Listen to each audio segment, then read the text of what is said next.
मंत्रिमंडल विस्तार से पहले अजीत पवार मुंबई से बारामती के लिए रवाना हुए हैं। ये इस वक्त की बड़ी खबर। मैं महाराष्ट्र में मंत्रिमंडल विस्तार की बात कर रही हूं और इसी मंत्रिमंडल विस्तार से पहले अजीत पवार मुंबई से बारामती चले गए हैं। आज पूरे दिन बारामती में ही अजीत पवार रहने वाले हैं और रात को नागपुर पहुंचेंगे अजीत पवार, ये खबर मिल रही है। दरअसल कल नागपुर में ही मंत्रिमंडल विस्तार होगा, तो कल नागपुर में मंत्रिमंडल विस्तार होगा और उससे पहले अजीत पवार जो हैं मुंबई से आज बारामती के लिए रवाना हो चुके हैं। पूरा दिन आज वो बारामती में गुजारेंगे, रात को नागपुर पहुंच जाएंगे बारामती से और फिर कल नागपुर में मंत्रिमंडल विस्तार। सीधे आपको लेकर चलेंगे, हमारे साथ हमारे सहयोगी मृत्युंजय इस वक्त मौजूद है। मृत्युंजय, बारामती क्यों जा रहे हैं मुंबई से अजीत पवार, इसको लेकर कोई जानकारी मिली है क्या? देखिए, जो मंत्रिमंडल विस्तार होना था सबसे पहले संभावित तारीख 14 तारीख की ही थी, यानी आज की तारीख थी। आपको याद होगा जब अजीत पवार खुद दिल्ली गए थे तो उन्होंने भी एक संभावित तारीख 14 तारीख का बताया था और इसी को लेकर कल मुख्यमंत्री और दोनों उप मुख्यमंत्री की भी बैठक हुई थी। सागर बंगले पर यह बैठक हुई थी। देवेंद्र फडणवीस, एकनाथ शिंदे की चर्चा हुई कि हमारा जो मंत्रिमंडल विस्तार है उसका स्वरूप क्या होगा, कितने लोग शपथ लेंगे, कौन से पोर्टफोलियो किस पार्टी को जाएंगे, इस पर लेकर काफ़ी चर्चा हुई। लेकिन जो हमें सूत्र बता रहे हैं कि अभी भी पूरी तरह से मामला सुलझा नहीं है, कुछ विभागों को लेकर अभी भी पेच फंसा हुआ है और इसीलिए सहमति नहीं बन पाई थी, इसलिए आज कैबिनेट एक्सपांशन नहीं हो रहा है और मंत्रिमंडल विस्तार नहीं हो रहा है। और कल से नागपुर में सब नेता वहां पहुंचना शुरू हो जाएंगे। सोमवार से सत्र की शुरुआत हो जाएगी, तो अजीत पवार अगले 8 दिनों तक नागपुर में रहने वाले होंगे। इसीलिए नागपुर अपने बारामती, अपना जो उनका गृह क्षेत्र है वहां पर गए हुए हैं। आज का अपना कामकाज निपटाएंगे और फिर आज रात को ही नागपुर रवाना हो जाएंगे। मतलब ऐसा तो नहीं कि जिस तरीके से मुंबई से बारामती जा रहे हैं सीधा नागपुर भी जा सकते थे, इसके पीछे कोई ऐसी वजह तो नहीं कि कुछ नाराजगी, क्योंकि अभी तक तस्वीर तो साफ नहीं हुई है किसके खाते में कौन सा मंत्रालय जाने वाला है। मृत्युंजय, रोमाना, लेकिन जो हमें जानकारी है कि ये जो पेच फंसा है वो बीजेपी शिवसेना के बीच ज़्यादा फंसता हुआ नजर आया है। अजीत पवार का पिक्चर काफ़ी क्लियर है।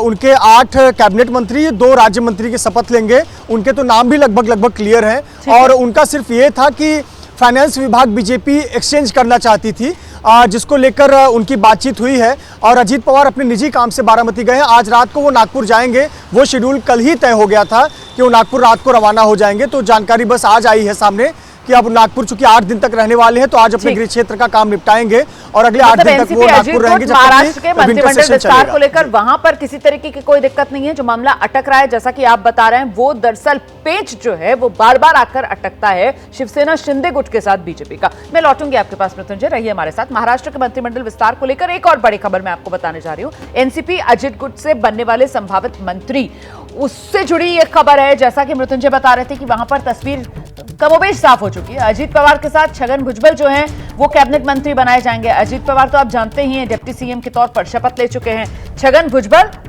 इसके अलावा और कौन कौन से नाम सामने आ रहे हैं? आदित्य तटकरे हैं, अनिल पाटिल कैबिनेट मंत्री बनाए जा सकते हैं। संजय बंसोड़े और मकरंद पाटिल भी कैबिनेट मंत्री। नरहरी जिरवाल, धनंजय मुंडे कैबिनेट मंत्री और साथ ही 8 कैबिनेट मंत्री के अलावा 2 राज्य मंत्री एनसीपी अजित गुट से। और ये कौन से नाम है? एक सना मलिक और दूसरा इंद्रनील नायक को राज्य मंत्री बनाया जा सकता है। मृत्युंजय हमारे साथ लगातार बने हुए। मृत्युंजय, ये जो हम नाम बता रहे हैं कमोबेश यही वो नाम है जिस पर मोहर लग जाएगी? अगर एनसीपी अजीत पवार गुट की बात करें तो निश्चित तौर पर लगभग यही नाम है जिस पर मोहर लगनी तय है। 10 लोग आपको नजर आएंगे कैबिनेट में अजीत पवार को लेकर और इसमें देखिए महिलाओं का समावेश है। अदिति तटकरे पिछली जो शिंदे सरकार थी उसमें भी मंत्री थी एनसीपी कोटे से। सना मलिक एक नया चेहरा है। वजह यह है कि एक माइनॉरिटी फेस पार्टी को चाहिए था, तो सना मलिक जो कि नवाब मलिक की बेटी हैं वो पहली बार जीत कर आई हैं, उनको एक राज्य मंत्री का दर्जा मिलेगा, उनको समावेश किया जा सकता है। और हम छगन भुजबल जो कि ओबीसी नेता हैं, सबसे बड़े सबसे सीनियर नेता हैं अजीत पवार खेमे में, वो मंत्री बनाए जाएंगे। इसके अलावा अनिल पाटिल जो कि लातूर से आते हैं, वो बड़े चर्चित और नामी चेहरा है, अजीत पवार के बेहद करीबी हैं, उनका नाम सामने है। अदिति तटकरे, जैसा मैंने बताया, सुनील तटकरे की बेटी हैं। सुनील तटकरे सांसद हैं और उनकी बेटी अदिति तटकरे हैं, पिछले गवर्नमेंट में भी वो साथ में थी। संजय बंसोड़े पिछले समाज से आते हैं, उनका नाम है। मकरंद पाटिल का नाम है। इसके अलावा नरहरी जिरवाल जो कि बहुत ही सीनियर नेता हैं, महाराष्ट्र के विधानसभा अध्यक्ष रह चुके हैं, कांग्रेस और एनसीपी की सरकार के दौरान। और इसके अलावा बीड़ से धनंजय मुंडे, पर्ली से धनंजय मुंडे जो कि पंकजा मुंडे के भाई हैं, अजीत पवार के बेहद करीबी दोस्त हैं। तो ये इस प्रकार से अजीत पवार का जो चित्र है उनकी पार्टी का बहुत क्लियर है। 10 लोग हैं टोटल अजीत पवार को लेकर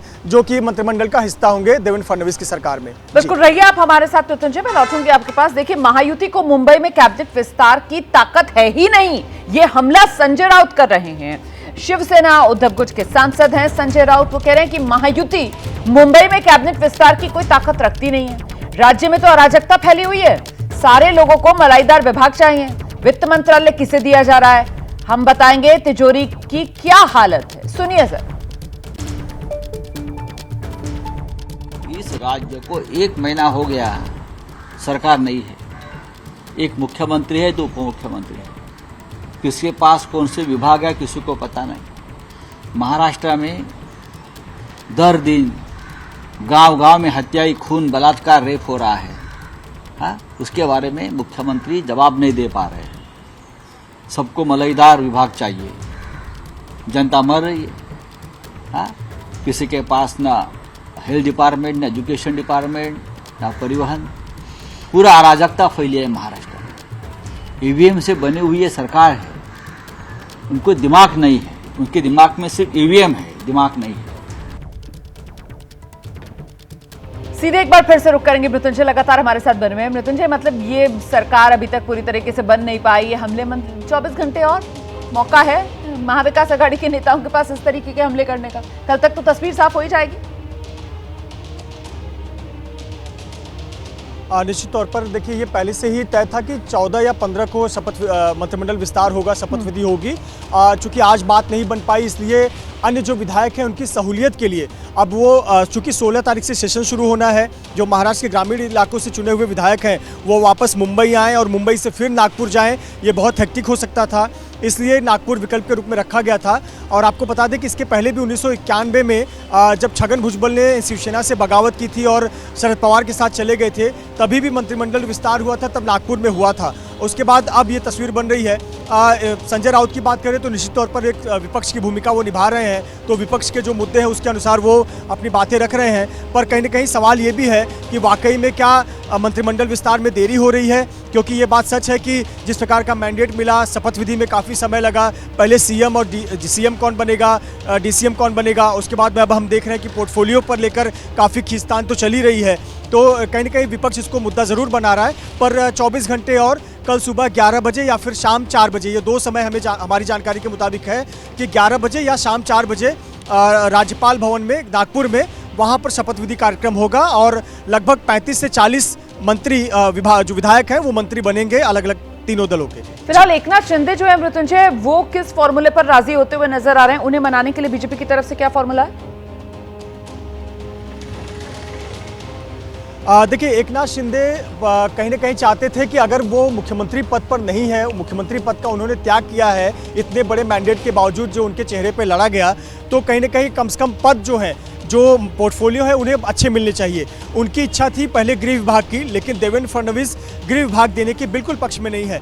उसके बदले में वो राजस्व देना चाहते हैं, उसको लेकर बातचीत चल रही थी। साथ ही साथ अर्बन डेवलपमेंट जो कि शहरी विभाग है, वो एकनाथ शिंदे के प्रोफाइल को या उनकी पार्टी के प्रोफाइल को सूट करता है। इसके पहले वो अर्बन डेवलपमेंट का काम खुद एकनाथ शिंदे अच्छा कर चुके हैं, तो वो देना चाहते हैं। राजस्व को लेकर बातचीत चल रही थी, इसी पर पेच फंसा हुआ था। कुल मिलाकर विभागों को ही लेकर कुछ विभागों की अदला बदली पर भी बात हो रही थी कि क्या राजस्व की जगह पर कुछ अदला बदली हो सकती है, इसको लेकर बात हो रही थी, इसीलिए पेच फंसा हुआ हमें नजर आ रहा है। बहुत शुक्रिया आपका मृत्युंजय इस तमाम जानकारी के लिए। देखिए, इस बीच में एक और खबर आपको दे दूं, यही महाराष्ट्र की सियासत से जुड़ी हुई, और वो ये कि महायुति के नेताओं की एक बड़ी बैठक हुई है, ये खबर आ रही है। कल रात देवेंद्र फडणवीस, एकनाथ शिंदे, अजीत पवार तीनों ने बैठक की है मंत्रिमंडल विस्तार को लेकर। इस पर चर्चा हुई है गहराई से। करीब 35 से 40 विधायकों को मंत्री बनाया जा सकता है, इस पर सहमति बना ली गई है। तो ये जो बैठक है वो महत्वपूर्ण इसलिए हो जाती है क्योंकि तीनों नेताओं की ये बैठक, और अब सीधे तीनों नेता जो हैं वो नागपुर में ही मिलेंगे जहां पर मंत्रिमंडल का विस्तार होगा। और उससे पहले ये एक तरीके से आप कह सकते हैं कि आखिरी बैठक थी तीनों नेताओं ने जो की है, और इसमें मंत्रिमंडल विस्तार को लेकर सहमति बना ली गई है। और कल मंत्रिमंडल विस्तार जो नागपुर में होगा।